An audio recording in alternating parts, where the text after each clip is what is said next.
Hey guys, what's up? Just want to say thanks for everyone who left a comment on my last video. Obviously, I felt pretty shit when I filmed that. Didn't expect that many comments, and it became quite difficult to respond to all of them, but I read all of them. And whether you were just saying that you feel the same, whether you tried to give me advice, whatever, I appreciate it. But I feel a bit better today. The thing with, like, I don't want to call it mental illness because I don't really agree with the term.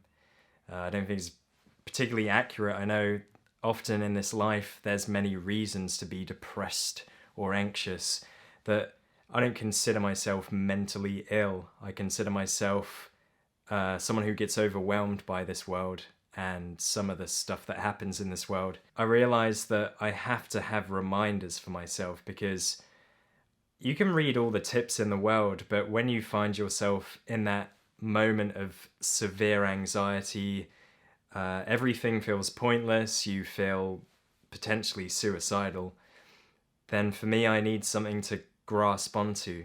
And because I've read so much information, it all kind of just gets confused in my mind and I can't remember any of it. And so this isn't to say you should go and buy this book or any book, because I think sometimes looking for something external isn't necessary. I think you can figure things out on your own. And like I say, if you end up reading lots of different information, you can become confused. But one book I'd read in the past that I decided to get on Audible because I had an Audible credit to use is called Dare. It's by Barry McDonough or something like that. He's Scottish, I think. But basically, it takes some old advice from like the Claire Weeks stuff. If you've heard of Claire Weeks, then she was kind of ahead of her time. A lot of the advice with anxiety does not work.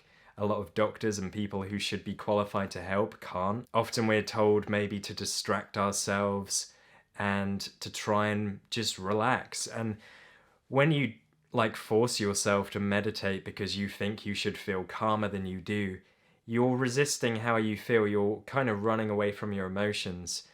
And again, that's a natural reaction, I think, for anybody. Like when you feel anxious, let's say you're having a panic attack, the last thing you think to do is, maybe I should just accept this and tell my body to give me more anxiety, because you're like, this feels so shit, my heart's racing, I'm sweaty, whatever your symptoms might be with anxiety, lightheadedness, dizziness. So the last thing you're wanting to do is embrace that. But ultimately, anxiety is just in your own mind. Like, I have so many days where I feel like complete shit, and there's really no reason for it as such. Like, nothing external has changed. Maybe there's a few triggers. Like, there can be things that make it difficult if you haven't slept well, if you've had a particularly stressful week, if the weather is just gloomy and raining and horrible and you feel trapped inside. That can lead you to feel like you've got no way of escaping. Obviously, it's much easier on a nice sunny day where you can go and take some time at lunch, sit by the river or wherever. I sit by a river at lunch when it's a nice day, and you have a bit of time to process the events of the day and unwind. But again, often my problem is that I do just overwhelm myself, bombard myself with so much information. When I feel particularly anxious or depressed, I feel like I have to find like some magical advice. I still fall into the trap of believing that there's something that can quickly change it, when really it's just my perception in the moment. And so the DARE book is an acronym for basically like the Claire Weeks material that was published years ago, just allowing yourself to feel anxious, not trying to change that because it doesn't work. For example, if you're in a school and you're a bit shy and maybe, let's say there's a bully in your class who you think's a prick, and they're going to watch you and you have to do a presentation. What's going to happen? You're going to feel anxious, you're going to feel your throat is kind of closing off, like you can't speak. You know the kind of things that happen when you're nervous if you're about to give a presentation in front of people. And knowing that bully's there in the corner, maybe giggling and enjoying the fact that you're finding this so hard, your natural reaction will be, one, to run away, two, to lash out, maybe like cry or something. The one you're probably not going to choose to do is go, all right, anxiety, you little bitch, bring it on. Make me feel as terrible as you want to, because I'm gonna still do this. You don't fucking scare me. But of course, when we have a really, really bad day or we're just feeling burnt out, We don't have the same resources mentally. We're not going to be thinking like that. We will just feel overwhelmed, like, oh, can it just stop? But the book basically talks about embracing it because it is all chemicals in your blood, adrenaline and cortisol. And the more you try and like fight off, like, please just relax, be able to do this presentation perfectly, like this has to go well. All this pressure just adds to it, creates more of the hormones. And I think some people like myself are just prone to worrying and overthinking. And so anxiety is something we're going to have to struggle with. I'm not making this video forgetting the fact my last video I felt fucking depressed. I know I'll feel that way again. But for me, I need every now and then a reminder. A book like this, a podcast like the Anxiety Coaches podcast is good if you want something for free. It just reminds you that this is all in your own mind, really, and all you need to do is accept that it's there. Some of the other things that I find difficult to deal with is like the existential questions, like, why am I here? What's the point? Would it even matter if I died, etc. Some of those kind of dark thoughts, but many of you can probably relate. And when you do feel like that, everything does feel pointless. Like, oh, I could watch a comedian on TV, but nothing's funny right now. I could watch a film, but what's the point? Like, who cares? I could eat food, but food doesn't taste good to me right now. And this is when people might say, oh, be grateful, at least you have a house, whatever. And that isn't helpful in that moment because everything sucks. I realize that for me, when I get depressed like that, seemingly for no real reason, I just start questioning things again. What am I doing with my life? Why am I not more successful?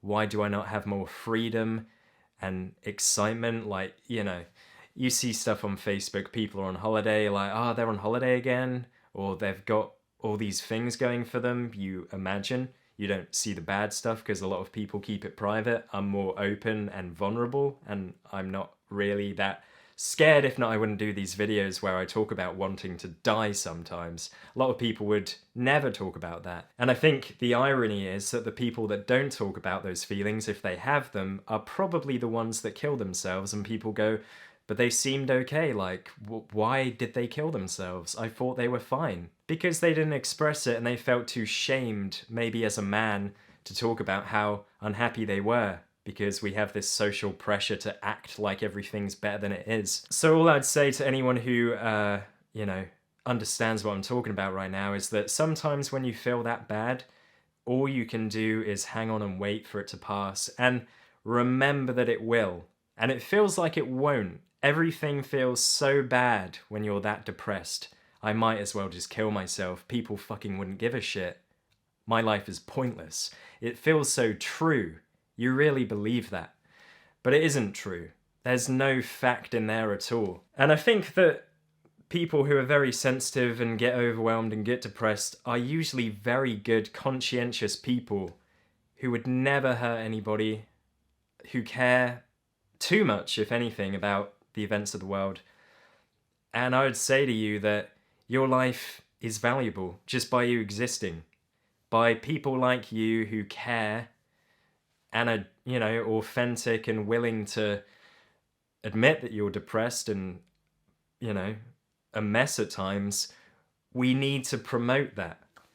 And often, because of the pressures in our world and society, as I often say, we are gonna get depressed. We're gonna feel overwhelmed. We're gonna have maybe financial stress or worries about holding a job down, whatever. And I think, the world doesn't necessarily promote good well-being and mental health. You're not the only person. Often people say that, you're not alone. It doesn't really help knowing you're not alone, but it does help you to realize a lot of this is not your fault. It's almost guaranteed that many people are going to be depressed at any one point. We got people all the time calling suicide hotlines. You think they're around for no reason?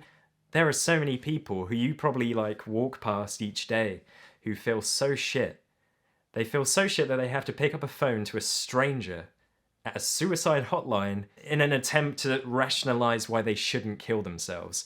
So my point overall with this is that try and remember that there's a lot of people suffering. We've all got to try and make this world better and do what we can. Sometimes we can't fix our own problems, but we can help other people with theirs. I sometimes think, Right now, there are dogs in shelters or other animals barking and crying for attention and love. And while I might have some health problem that I can't fix, I can go and help that dog.